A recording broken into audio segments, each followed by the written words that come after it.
They say that when it comes to Nerf blasters, fun and practicality is an either-or thing. You have one or you have the other, but you can't have both. Well, whoever they are, I'd love to see them try to explain this.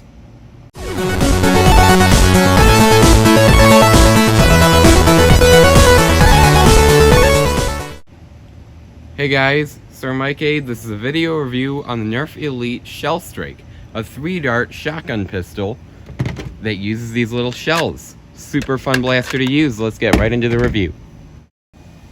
If you buy this blaster from a first-party source or from a third-party source unopened, you can expect to see the blaster itself, 2 shells, 6 darts, and the instructions included in the package. External overview of the blaster, starting up at the front. There's no on-strike barrel lug. If you were to try and fit 3 shells through 1 barrel, you're gonna have a bad time.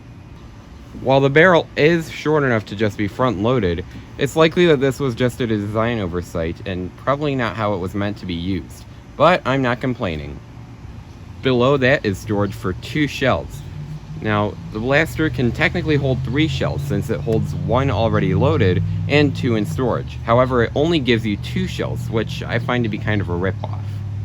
Above that, we have the world's worst iron sight ever made. I know I said that iron sights are pretty much useless on plenty of other blasters that are reviewed, but a relative of mine reminded me that so long as that blaster has a tack rail on top, you can actually just use that as a rear point of reference rather than a proper iron. However, because there's no tack rail on the top of this blaster, there is no rear point of reference, except if you count these 2 notches, which still it is super vague, and that, let's be honest, that doesn't even look like proper sights. So for once, sights really are useless. But I also noticed that very similarly to the Mediator, in order to use this front point of reference, you have to kind of tilt the blaster upwards, and what do you know? It's at the exact angle where you're going to get the best range. But of course, it's a freaking shotgun pistol. Why would you need to be sniping people at 1,000 meters anyways, when you can just spray and pray all day long? Down here, we have an end-strike tack rail. You can put any end-strike attachment you want down there, just like all end-strike tack rails. However, I seriously have no idea what you're going to put on that rail since it's in such a weird location. But am I the only one who's thinking you could put a bayonet on there and just have a melee shotgun pistol, and oh my god, that would be the ultimate close-range sidearm. Just whoosh, and then pew, pew, pew. Yeah. Turns out scripting my videos doesn't help me as much as I imagined. Present only on the left-hand side, we have a little lever. Pulling this down opens out the breech, and you can load in 1 shell.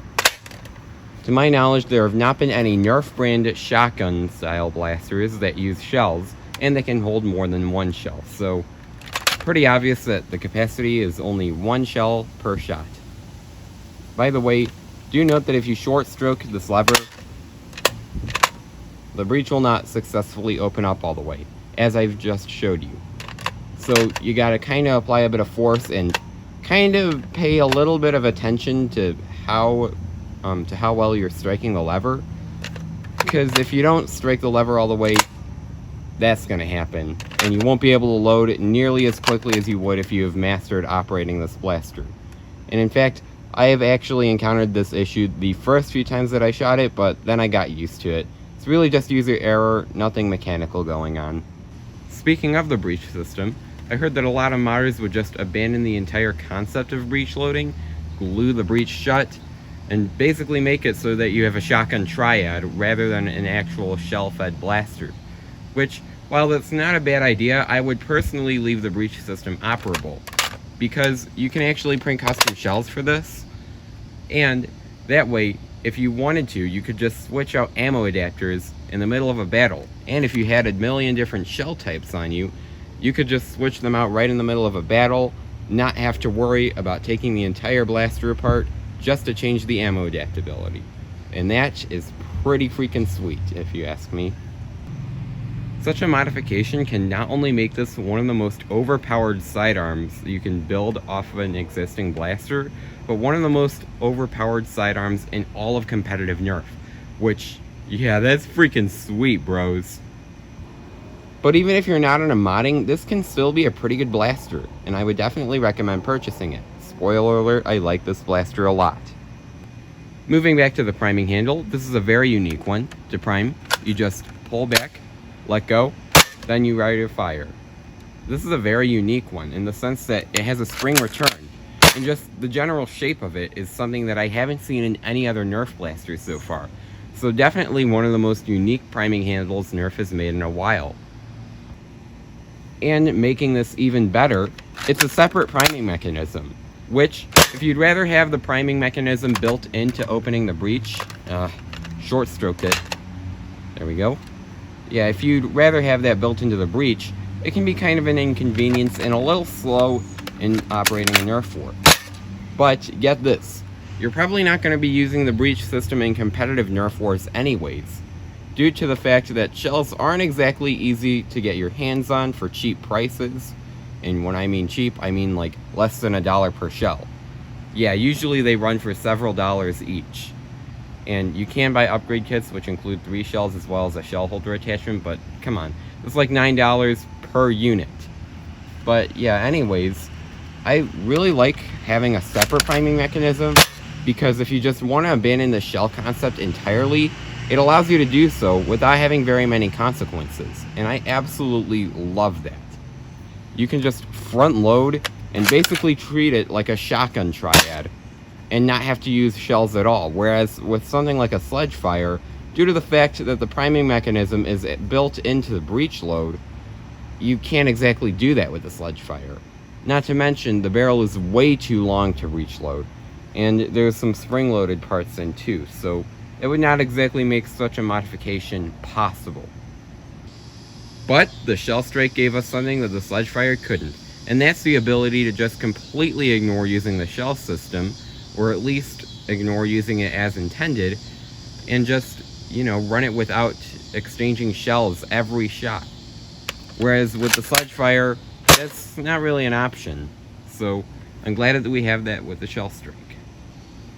Now to the grip. This is a pretty comfortable grip for me. However, due to this handguard thing, some people with bigger hands, such as Coop772, have complained about the grip being a little tight. But even then, it's not that tight for them. And there's also a little sling mount at the end of the grip, which, if you wanted to throw this around a 1-point sling, go for it. Now to the trigger. The trigger pull itself is pretty reasonable. This blaster does not have slam fire. I don't even know how that would work. It is also only a single stage trigger, so there is no way to fire just one dart at a time unless you only load one dart at a time. Now, as for the gray trigger, this is the region locked variant, and most blasters that are region locked are purposefully made weaker to abide with national laws. I got this blaster off of Amazon, by the way, not a third-party source that is shipping from another nation like Australia or New Zealand. But the spring of the Shellstrike is already weak enough to the point where the countries that usually require region-locked blasters just thought, this spring seems pretty weak enough, we'll just let it slide for now and not weaken it at all. That sounds pretty good. And for once, I gotta hand it to those nations like New Zealand for not putting their stupid laws against orange trigger variant blasters. Thank you for not doing that for once. But yeah, that's an external overview of the Shellstrike. Let's see it fire. Starting off using the shell concept.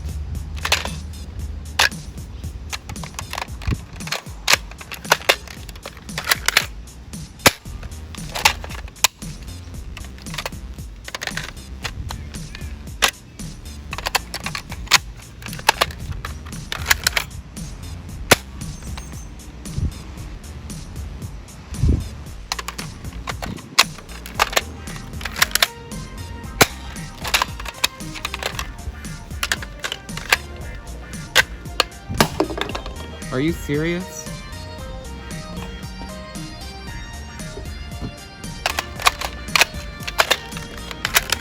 Ignore what just happened.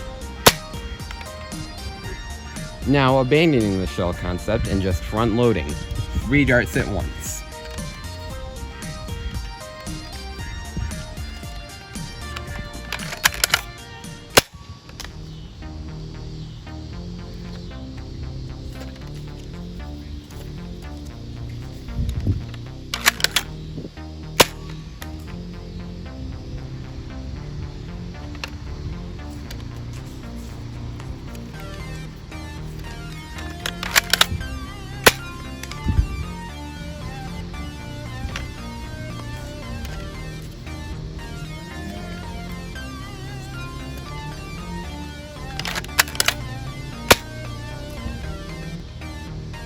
front loading again, this time only 2 darts.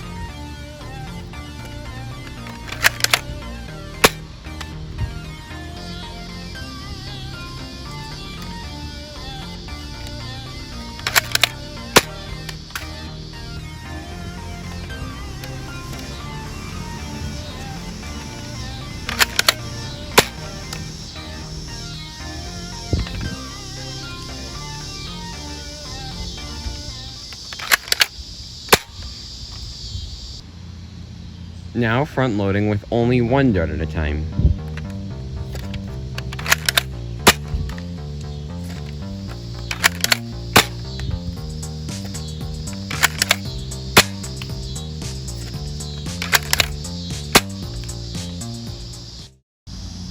That's it for my firing demo. Now to my conclusion. Overall, this blaster is pretty good. It performs pretty well, especially for a shotgun pistol. But I think where it really shines is if you have a 3D printer, and then you can just 3D print your own custom shells, assuming you have the knowledge to. Then you can fire all sorts of different ammo types, such as Mega, Rival, even Ultra Darts or half-length darts. Pretty sweet. Speaking of which, to any of you competitive nerfers out there, the main reason why I'd recommend using the breach system is to quickly switch out ammo adapters in the middle of a battle. You can't usually do that quickly with many other blasters, and to be able to do that easily with the Shellstrike is just amazing. In fact, you could already have 1 ammo adapter already installed and then have 2 more down here, just in case you want to quickly switch out ammo adapters. And then you can fire all sorts of ammo throughout just 1 match using this 1 blaster. And I get it, a lot of community-made Nerf blasters can do the same thing, but most of them are not nearly as affordable as this. I got this one off of Amazon for just $12.99. $12.99. Have you ever seen any other fan-made blaster sold for that price? But yeah, now to my personal opinion, overall I love this blaster and I definitely think you should buy one. It performs nice, the breach system is fun, and in the right situation it can even be practical. Plus, if you can just like chop off this and just make it into something that's very easily holsterable, then I'd say go for it. That would be one of the most practical mods. But if you even wanted to, you could definitely just keep the shell storage and just leave it for, I don't know, other ammo adapters, other kinds of shells. Yeah, that is super cool. And it is for that reason why this is one of the best first-party developed Nerf sidearms out there. Anyways, that pretty much wraps up my review on the Shellstrike. Thank you all so much for watching, and be sure to go on Amazon or some other site and buy one of these. Yeah, you thought I was going to say like and subscribe, didn't you? Well, no, I'm not the kind of guy who asks that more than once per video. But yeah, anyways, thanks for watching. I'll see you in the next review. Peace.